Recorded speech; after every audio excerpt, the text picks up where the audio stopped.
this is Alan, guitar instructor at Rock Island Sound with second lesson on chords. So if you haven't seen the first lesson, I would suggest checking that out. In that first lesson, we went through E minor, E major, and A minor. So I'm basing this lesson continuing off of the first lesson, where the common chord will be our E major chord. Today we're going over D major, A major, and E major. So these three chords are related. So if A, which is second fret at the fourth, third, and second string, that would be considered the one chord.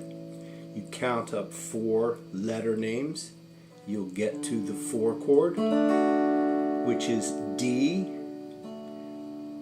first finger, second fret, third string, third finger, third fret, second string, second finger, second fret, first string, and then the E major chord, which we learned in the last lesson, which is second finger, second fret, fifth string, third finger, second fret, fourth string, and first finger is first fret, third string. Remember, we count the strings from thinnest to thickest, 1 to 6.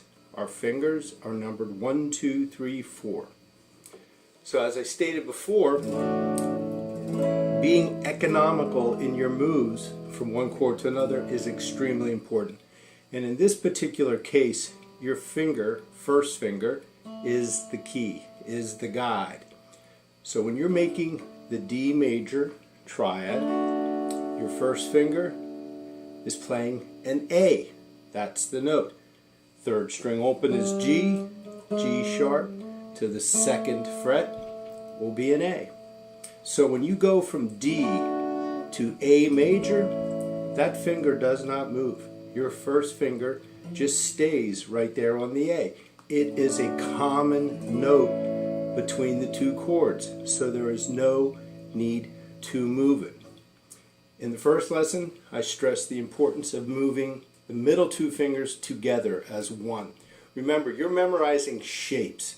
Shapes on the fingerboard change the length of the string, which changes the pitch and the note. So D to A, you pick up those two middle fingers and you place them at the appropriate place. And I would suggest you have a chord book with diagrams so you can check out how they're laid out on the diagrams. Then when you go to the E, again you pick up the middle two fingers. Your first finger slides down to the first fret, and then you put down the middle two fingers. So the key for this progression is that your first finger never leaves the third string. It's either at the second fret for the D and the A, or it just slides down. Remember, down is that way because it's lower pitch. Up is this way. So these three chords, there's a ton of songs. As I'm strumming through this right now, I'm hearing a Tom Petty song in my head. So again, it's the economy of movement, memorizing the shapes, and this will come with repetition and practice. There is no way around that unless you are a Mozart style genius and you just pick up the instrument and play it.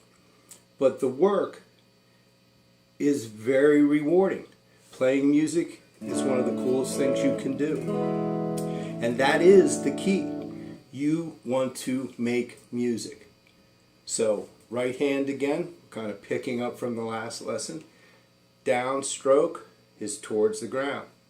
Upstroke, obviously, is the other way, going up to the ceiling. You angle your pick ever so slightly so it glides across the strings. Now, even though there's 6 strings to the guitar, it doesn't mean we play all 6 strings all the time. In this particular lesson, it's that D chord. Whatever we do to the first string, the thinnest, we have to do to the 6th string, the thickest. So when you're playing this D chord, the easiest, we don't want to play that open 6th string because it's not going to sound right. So you would start your strum pattern on the 5th string, which is an A, which is part of the D major chord, D, F sharp, A. So for the D, you have to avoid the 6th string. You can lightly touch it with your thumb over top so that it's kind of deadened, so it's out of the way, so to speak. Or if you have the hand shape for it, you can cover the 2nd fret of the 6th string with your thumb, but I would not worry about that right now. The key to this lesson is memorizing 2 new shapes, because you already should have that E chord pretty much memorized. D, that triangle shape, to a different triangle shape, which is the A major chord, and then you slide that first finger down and you get E major.